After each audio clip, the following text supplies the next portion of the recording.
Hey everybody, I'm Rick Uzzi, Vice President of Marketing here at Decorum, and I'm here with Pete Olivier, our Vice President of Systems and Software Development.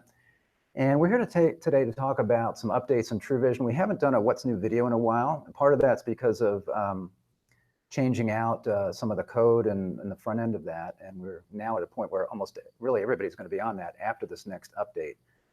By the way, if you were on Tuesday during we're now doing Technology Tuesdays will be streamed live at 3 o'clock, and we're in the middle of a series on proactive network maintenance, and Carlos and I were here all set up, and then in the middle of it I found out nobody was hearing us, at least we didn't think so. So we went ahead and soldiered on, but at the end there was absolutely no audio, so we're going to redo that if you were on. That's Tuesdays at 3. We're going to stream that again, and the topic is in-channel frequency response. That's exciting, right? Sure. In-channel frequency response in the DOCSIS P&M tool.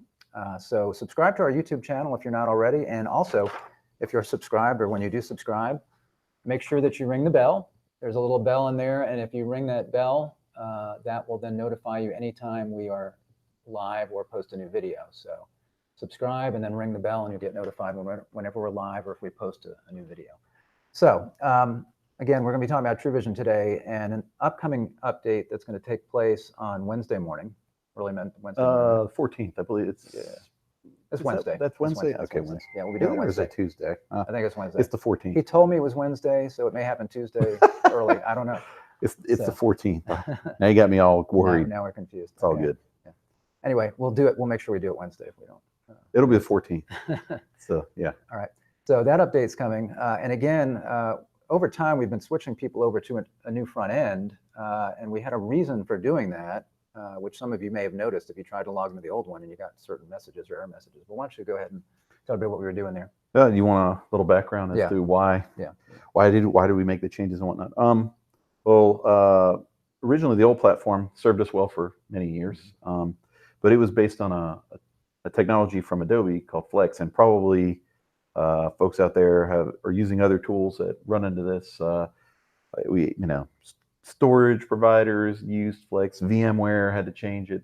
So a lot of people have had to redo their front ends because that technology went away. That was one of the first drivers. Another driver was we just wanted a better platform for handling data.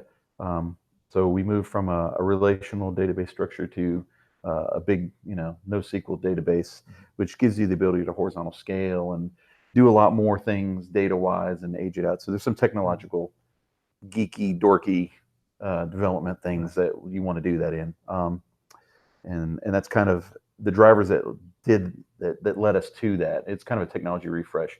Another thing that we got out of that was we were building the desktop app, but then the mobile app had Adobe Air, right? Which also went away, ironically, during that time. Adobe Air isn't on some devices, and people ran into that. That's something that picked up after the fact. And it was also a separate app. So every time you coded some desktop stuff, you had to also then correspondingly create a way to put it in the mobile app. And so not everything was in the mobile app, I think. Right. It had a limited feature set at the time, and it was always lagging. Yeah. And we'd build it here and then move it over there, and you are managing two apps at the same time. So there was a big discussion when we went down that road on the development side, and a lot of back and forth, and how do we do that and everything. And because it's all browser-based, literally any browser, Chrome, Safari, Edge, and who am I forgetting? Firefox are the four that we kind of code to. Anything that'll run those browsers will now run TruVision. So heck, there's some refrigerators. You can go get a cold beverage and check on your your RF plant and tell the boss I was going to make a sandwich. But while I was there, I saw an checked outage, on the outage on the refrigerator. Yeah. So now every time we make a change or an update or a new feature, it's instantly for everybody in the field as well. Okay, so for those of you, a lot of you have been switched over already to this new interface. So you know that some of you maybe don't know because you were switched over recently, that there is no TechVision app any longer. Now you just open your mobile device and you open your browser. You can put a shortcut on your home screen like you would anything else with the login screen. Put a shortcut and then you log in right there. Yeah, make your security person really upset. You can save password to local phone, and just go right in. Yeah, he knows about the people doing that. So But yeah, I mean, it really is simple. You can put a shortcut and just pop it open and go.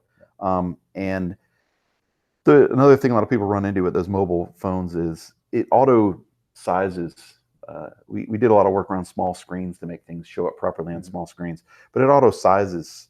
So a lot of folks will be like, hey, that's kind of weird. And sometimes you can go into the settings and do desktop site. It'll show you the full screen, or you could spin it and it'll adjust. So it's just things you got to play with. It's a new way of approaching new technology. But it does give you everything, and it runs on just about anything. Yeah. And we wanted to give the field techs full features of everything instead of having partials. So great. So I know we want to talk about some of the things that are going to be changing as far as this Wednesday, some of the updates that we're going to do. Did you want to talk about those first, or did you want to talk in general about some other? You want to give a little background on some things that maybe are different? Yeah, that's a good idea. We could maybe share and show. What's different is probably stuff that people know, but we can share the screen. All right, let's do that. All right. And I'll let you drive. All right, so let's see. And you could even point some stuff out.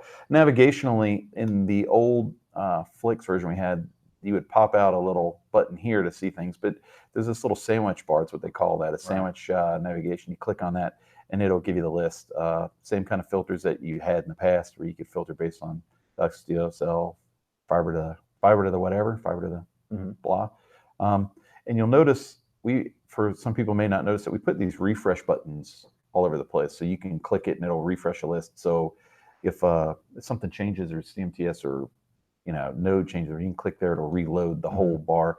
And we made it progressively load, so that as you're clicking it load, so you don't. Some CMTSs have like 25,000 channels. Yeah, and you'll spend forever waiting for it to load them all. So we do it kind of progressively as you expand out. Let me see. Auto updates up here, similar to the free refresh. The refresh is pretty fast. It'll load all the windows again. Sometimes it's like it didn't do anything, but it's very fast, as opposed to a browser refresh, which will reload the whole screen, but then you're going to load all the objects. This refresh, better refresh there. Yeah, it's like a refresh, and this is a reload up top. Now you might want to talk about the search, because the search radio buttons went away in the version that's current, right? Right. You're bringing it back. So what we're looking at is the latest version that's coming out Wednesday, right? Right. And why did it go away? Well, one of the developers, we were looking at some AI features and whatnot, and said, "Ooh, I can make it auto detect. What is it? A Mac? Is it a name? Is it an email? Is it a phone number?" And so they came up with a smart search. And smart search basically,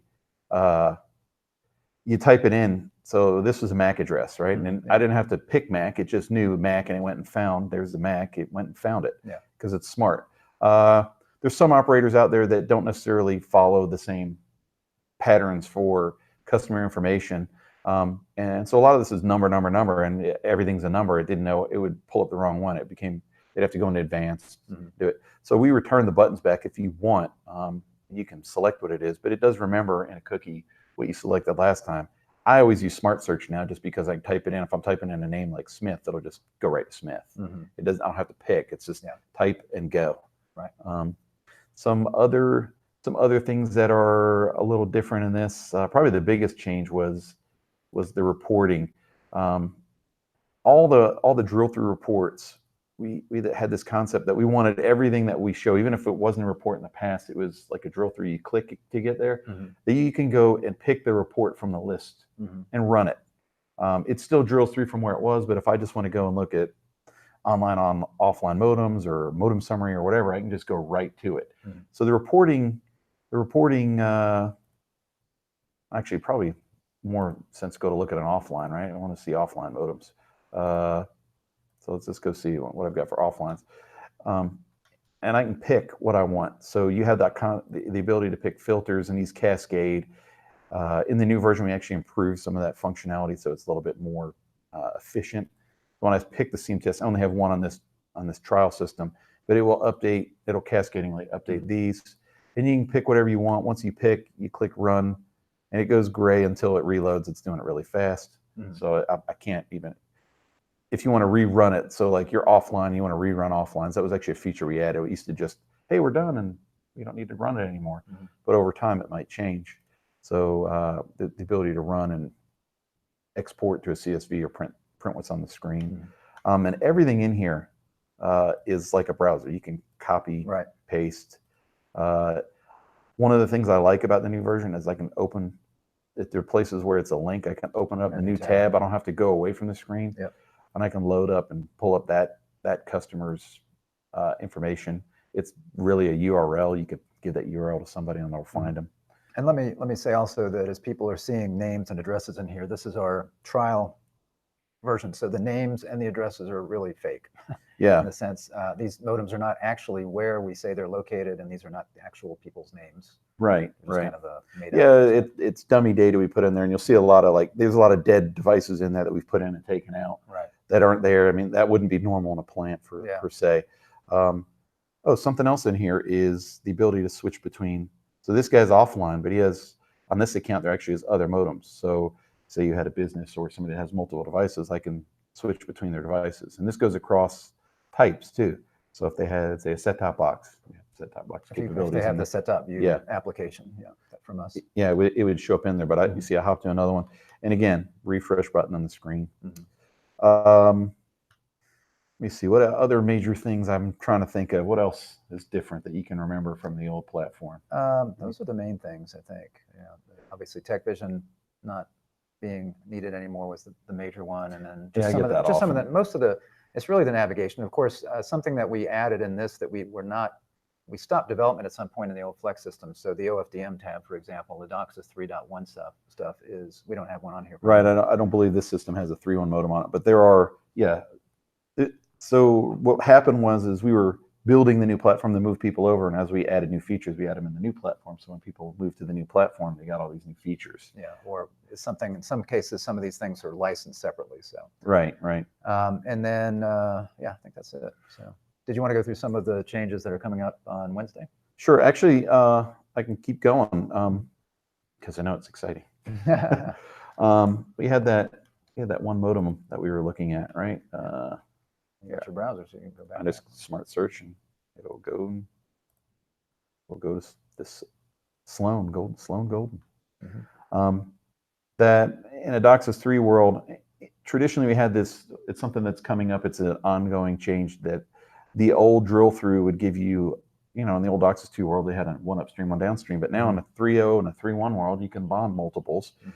So we want to be able to show multiples. In the old drill through, you only had one channel of each. Now what we can do is we actually graph all the channels are on, and you can see them over time. Same kind of the timestamp still can zoom in. As I'm scrolling here, you can see the time and the values change over here, and min-max values, same kind of color coding, and it does it for both upstream and downstream, right? So it's a multi-channel graph. It's funny, you'll see in some systems where people flip around on channels. Like all these will change, and then all the colors will change, and then later they'll change again as they're flipping around. Something else you might want to show while you're here is this I was going to say. So we've always had the ability to compare the 5 closest modems geographically, but in this next release that's coming up, you've changed the way that you're deciding. Well, that's in the mini map. In the actual compare for the RF levels, the thing is in the past it was one channel, right? So you only saw one channel. Now what you have to do is pick. In the compare, you have to pick which channel you want to look at. I want to look at others on the same upstream, others on the same downstream, and then when you mouse over, it shows you the address. And you can do the same thing. You can edit and select who you want, but it's kind of multi-dimensional. In the past, it was one channel, and I would show multiples, and the graph would be the one channel for multiples. But now they can have multiple upstreams and downstreams, so I could pick, a different downstream or upstream to compare. And see how how these guys are doing compared to each other in there. One of the concepts that's kind of changing for a lot of people when they're going to 2.0 to 3.0 is in the past a node and a channel were kind of synonymous. Right? It had one upstream, one downstream, one node. But now a node has multiples. So what we've done is it started adding some of that multiple channel feature. And what Rick was alluding to was in the map down here. We made it more node centric. So it looks for the node name and it'll pick anybody on that node. It was basically channel based. So in theory, you could have somebody that I have multiple channels, but they only get a subset of them. So if I have 1, 2, 3, and 4 on Bob Smith and 5, 6, 7, 8 on Dan Steele, they were on the same. They weren't on the same channels, even though they're on the same node. Mm-hmm. And so you might not see them. You're like, well, I know they're on the same. They're on the same street. They just happen to pick a subset of channels because their modem can only get so many of the available in the channel sets they're given. So we started looking at it by node. So that's what changed in this next version coming out. Is any of these channels, any channels are on the node. This one happens to be undefined. A lot of folks put in and they put nodes in there, very node centric, especially when they get bigger and they do node splits. You'll see other guys in the map that are on the node, not just on the channels. So that way we're getting more like, I know this guy's there, but he's not showing up on the map. And something else, for those that have been on this version, the uncorrectable code word errors in the signal quality panel up here, the upstream and downstream. Yeah, these are all, so yeah. Let's run down the new features that are coming up. The node change was one. We have a 24-hour. We're kind of moving it from this panel up to this one. We were gathering a 24-hour total uncorrectables on the device. But which channel was that? Right. Is it a single channel? I don't. So we decided to break it up on a per channel basis. So right now this guy's great. He's not seeing any problems. But every channel has uncorrectable code word errors. We're actually tracking that on a per channel basis rather than on the total modem. Eventually, we're going to move it into these drill through buttons.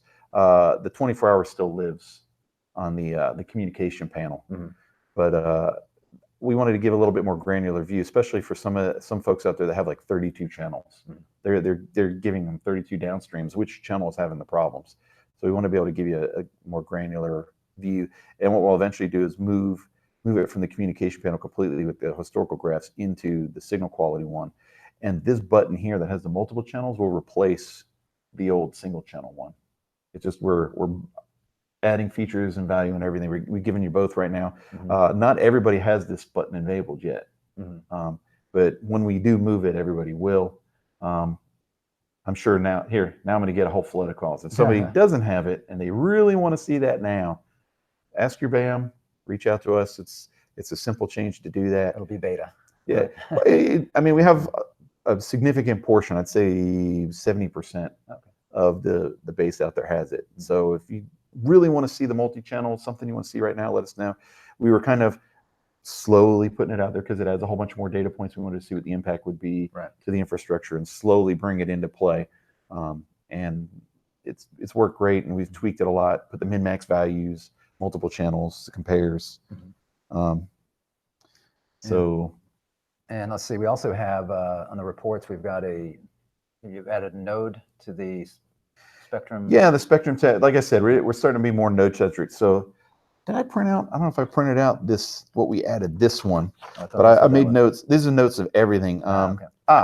Another good one that we added in. Yeah, there it is right there.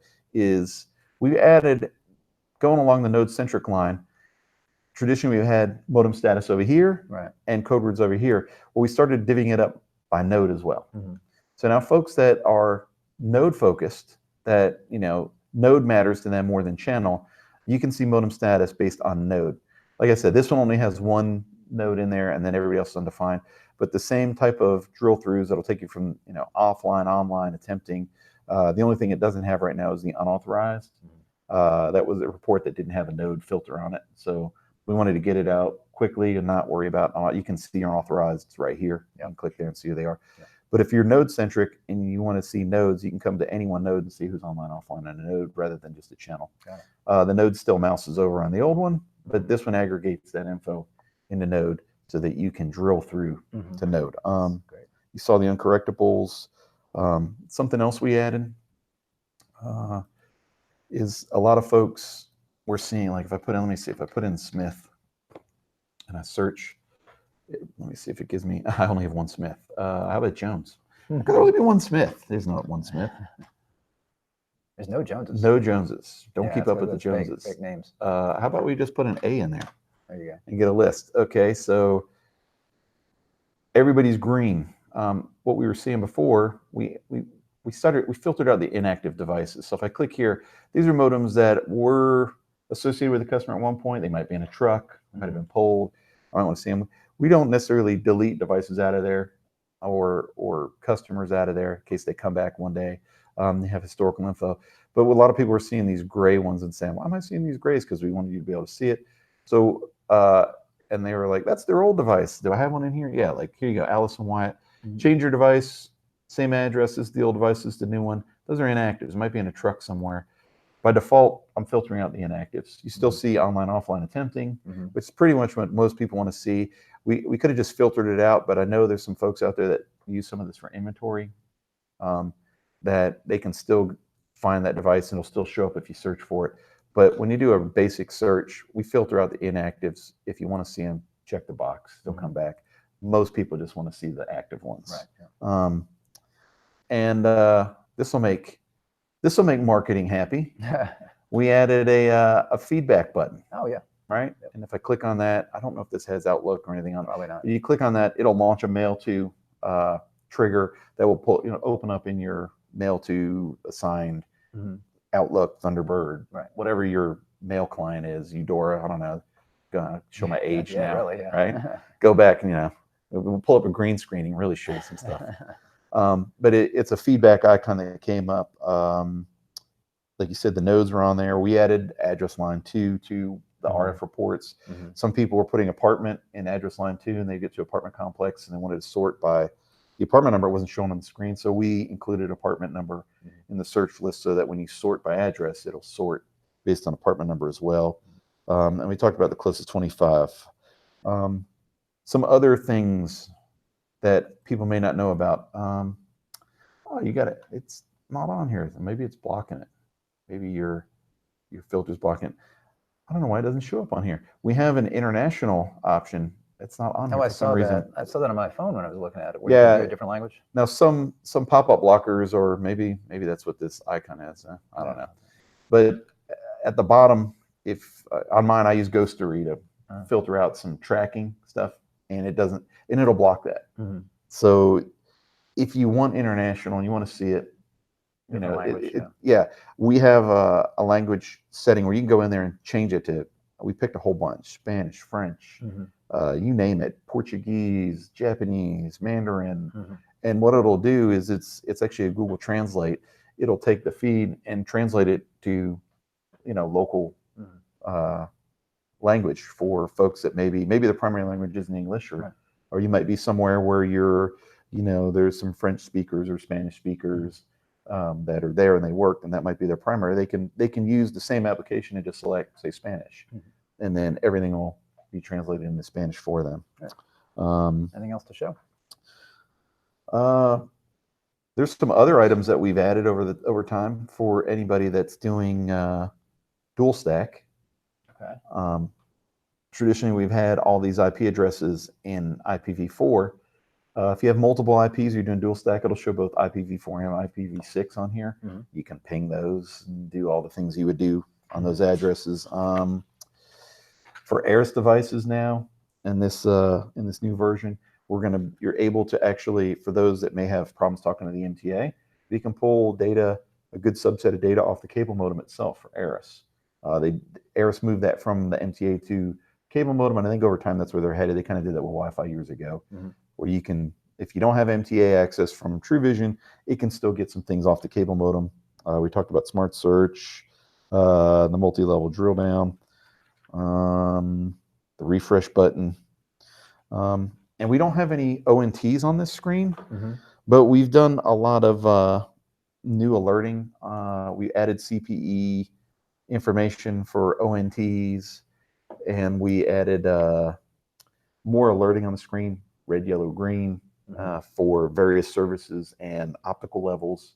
That's a good point. If you have TruVision and you also have GPON out there, we support the ADTRAN 5200. ADTRAN 5000. 5000. The old Aurora, Calyx E7. Yeah. We'll be doing, and I guess that's a good segue into, well, what's next? Right. What can we see in the future?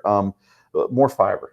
A lot of folks are moving to fiber. They're making that 3-1 fiber decision, and we can support you either way. If you want to go the fiber route, and even in greenfield, you're doing new fiber, and you have both technologies in your plant, we can support both. Let me say, shut off your phone so Oh, that you yeah. don't get asked if I need health care 100 times a day. I'm supposed to shut off my phone. I failed. But yeah, so we can support those fiber things today, and we're adding more. What will we see? More vendors. We'd like to expand the Adtran line for the 9500, the old CommScope. We're going to expand into that. I know some folks have moved into Nokia. We're going to move into the Nokia and add that in there. For existing fiber customers, we've been very ONT centric in our reporting and metrics and whatnot. Just like you have in the cable world, in the DOCSIS world, we have a nice overview screen that rolls up alarms and everything. CMTS screen. Yeah, the CMTS screen. We're going to have an OLT screen. That's something that we're currently working on, which will give you your optical levels and all your services, which are red, yellow, and greens, right? A lot of people want to know PON bandwidth. That's what we'll do, is some PON bandwidth. Who's having BIP errors? I want to see BIP errors and online status, and online, offline, degraded. Do they have alarms? So we'll have an overview screen that our fiber operators can go and see at a high level, the 30,000 foot level of their plant, and be able to drill through to the screens and see those things. And again, we've got the OFDM tab now with some DOCSIS 3.1. What's coming there? Yeah, we completely blew past that, didn't we? For folks that have DOCSIS 3.1, we actually have OFDM today that, whether it's a licensable module that can be added. Unfortunately, we don't have any 3.1s on that trial. Maybe we'll do a 3.1 later and go through that. Okay. But you can see things like, am I getting errors in my PLC? Maybe we can do a 3.1 video on what should you look for. Next code word pointer, am I getting code word errors? Any of my profiles, which of my profiles are getting errors? What are my power levels? What's my, am I getting good MER across my OFDM channels? Things that you'd see like on a VIV1 expert meter. Standard deviation, MER average, threshold, 2% thresholds, bandwidth over time on each profile, so you can see if they're locked on, which profiles they're using. And then for those folks that have 3.1 that are using it, future items that we're actually in the works working on right now is MER per subcarrier, powers per subcarrier, so you can go and drill in and see where, my MER's out of spec at summary. Well, I want to see in detail. You can go in detail, kind of like we do with the spectrum analyzer or with our spectrum tab. It'll function kind of like that, where you'll see over time the spectrum and see, where am I signal? And where should I put my PLC? Where's my good spectrum? And help operators maybe pick. A lot of folks are just kind of doing cookie cutter profiles. I think they take the Cisco thing and just say, well, this section's going to be my 4096 profile. It's going to be my 2048, and they just sprinkle it in there based on what Cisco kind of did in their examples. But it actually helps to look and see where the problems are, and you want to put your higher order modulations, your QAM modulation, your 4000, 4096 modulation in better parts of your plant, so that people can actually lock on, and you get that bandwidth efficiency that 3.1 affords you to be able to get more people using the higher order modulation in the same frequency span. You get more throughput, more customers, and more revenue per dollar. Right? So that's what's meant. What counts, I guess, for most of these operators. So. Yeah. All right. Anything else before you go? I don't know. I mean, I think we kind of covered everything. I don't know. I can't think of anything else. All right. Well, that's very helpful. And again, so Wednesday, we're pretty sure the 14th is. I don't know. We'll figure it out. Yeah, it's the 14th. We sent out a message to everybody that's got TruVision. So hopefully that's great. So again, that'll be a new version. You'll see some of the things that Pete described today and showed you on the screen. Again, next Tuesday, we'll be continuing with the Technology Tuesday video that will be with Carlos, and we'll go over proactive network maintenance again, and that will continue for a few more weeks as we cover a few more categories on that. And then I'm going to have Pete back here in the future as well, and we'll do some more TruVision things or talk about some other technology topics, probably on a Tuesday during a regular live stream. That Tuesday, when you're going to do sound this time? We'll try to do sound this time because Carlos actually thought that maybe we could dub our audio. I know he's kidding. Lip sync, right? I know he's kidding, but that would be like a bad martial arts movie. It'd be like, Yeah, exactly. Your kung fu is not as good as my kung fu. Yes. Yes. Okay. So we won't be lip syncing. So we'll be live again Tuesday. So we'll see you then. And remember to subscribe to our YouTube channel and ring the little bell. Yeah, we need to ding the bell and like do something, you know. Yeah, on the screen. Something fancy on the screen. Maybe send a bell ding link or something. I should have this ding sound Ding, effect. ding. I missed the sound effect thing. All right, now we're just wasting their Wait a time. minute. Sound effect. Ding ding. There you go. So ring the bell. All right. So thanks for watching. We'll see you. And if you're not a subscriber, right? Is that what the bell's for? Subscribe. Yeah. This is why I'm the technology guy. I can't even, Actually, the button is to subscribe. So subscribe and then click the bell or ring the bell to get notified. Yeah, exactly. So you want to subscribe and notify. Yeah, because if you subscribe, you won't necessarily get a notification if you don't ring the bell. Sometimes you'll get one, sometimes you won't. But if you ring the bell, you'll always get notified when we're live or when we post a new video. So I'll see you Tuesday. Thanks for watching. Thanks, guys.